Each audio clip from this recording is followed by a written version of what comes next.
Right, here at the SHOT Show. This is day 3, I think. It's been a long week so far. This is Thursday, and I have with me Tim McMurray, Master Airgun Smith, Mac1 Airgun Shop.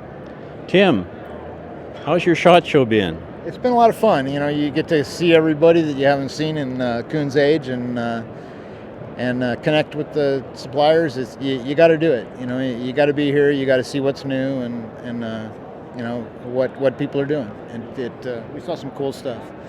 Well, that's what I was wondering if you saw anything that you thought was particularly interesting here. Yeah, I saw quite a few things I'm going to use. I saw this really neat collapsible AR type shoulder stock that'll fit right on the back of my USFT that one of the outfits makes. I think it's Outers, but Hogue. It was Hogue grips, okay. And they did a neat little slip-on 1-inch. It'll slip on a 1-inch tube, fit on the back of an AR, and let kids use it or anybody that's small. It's perfect.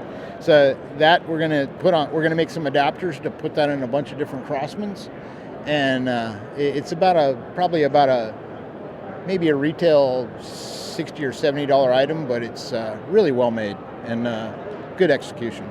Is that they're going to give them a high-tech kind of SWAT team? Push button, slip up and back type AR rear ends that will give you the adjustability to let you pass your gun to a smaller shooter and then be able to fit it in 2 seconds. So the worst thing I've ever seen is kids trying to put the shoulder stock under their armpit. You got to fit kids. Exactly. You know, you got to fit the smallest shooter. Everybody else can bring it into them. You know, but everybody makes it fits the big shooters, and the little kids are like, you know, it's not right. So, you know, little things like that's golden for our new shooters that want to. You know, the more comfortable you make them, the more they're going to have fun. I agree. Did you look at any of the optics while you're here? Yeah, I saw a few new things at Leupold, but they're out of my price range. I'm going to have to buy them used, apparently, but I could do that.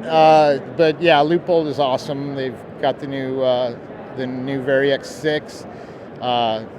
You know, it's a 34 millimeter tube, 7 to 42. Right. Oh man, I want that. Yeah. That's a cool scope. All right, we'll start saving up. Yeah, exactly. Well, what's new at the Mac1 shop? Well, we've just come up with a bunch of kits. We're trying to cater to the do-it-yourselfer because we've seen a lot of feedback from the do-it-yourselfers. The more talented do-it-yourselfers, well, they're more talented than we figured, and they are utilizing the parts that I make and very seldom sending back the gun with the parts. But it happens every once in a while. But the skill set of the do-it-yourselfer seems to be improving to the point where they can use the parts that we use on the bench and have effective repairs. And the quality of the parts speaks for themselves. The people have been very, very positive about that. Are these the same parts you use when you do rebuilds? Absolutely. I don't sell second-hand parts to my customers. I get the same stuff I use.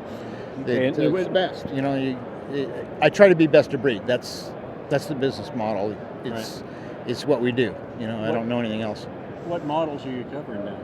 Well, all the 60s vintage CO2 guns and all the pre-72 vintage pumps. So you got the 1400, 1300, 140, 160, 180, 1400, 150, all the good stuff, you know, the golden age. The golden age, yeah, the previous golden age. I mean, we have to say Crossman's in another golden age now, but when Rudy Mertz was designing guns in the 60s, they were brilliant, and they were such a good value that that stuff's very much worth fixing and putting back into service. So that's the thing we focus. You got to focus on the stuff that's worthy of repair, right? First of all, and so we do the Sheridans, Benjamins, and all that, and we provide some of the airgun smiths with our custom components, which is starting to pick up quite a bit.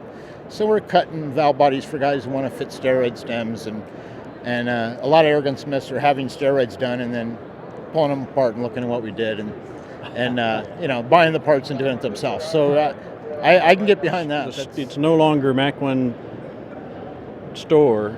The click and buy is called Mac1AirgunShop.com. Right. And then the legacy site is Mac1Airgun.com. And they sort of work together now, and and one informs and the other is the purchase place. So I've rewritten both sites now, and the Mac1AirgunStore.com is defunct. That didn't work out. All right. Well, I'll go onto the shop page and see what's up there. Appreciate Tim, it. I appreciate you taking a minute and chatting with us. Thanks for giving me a chance to have everybody's here. Yeah, Very cool. good. And best of luck this next year. Thank you very much. Thanks.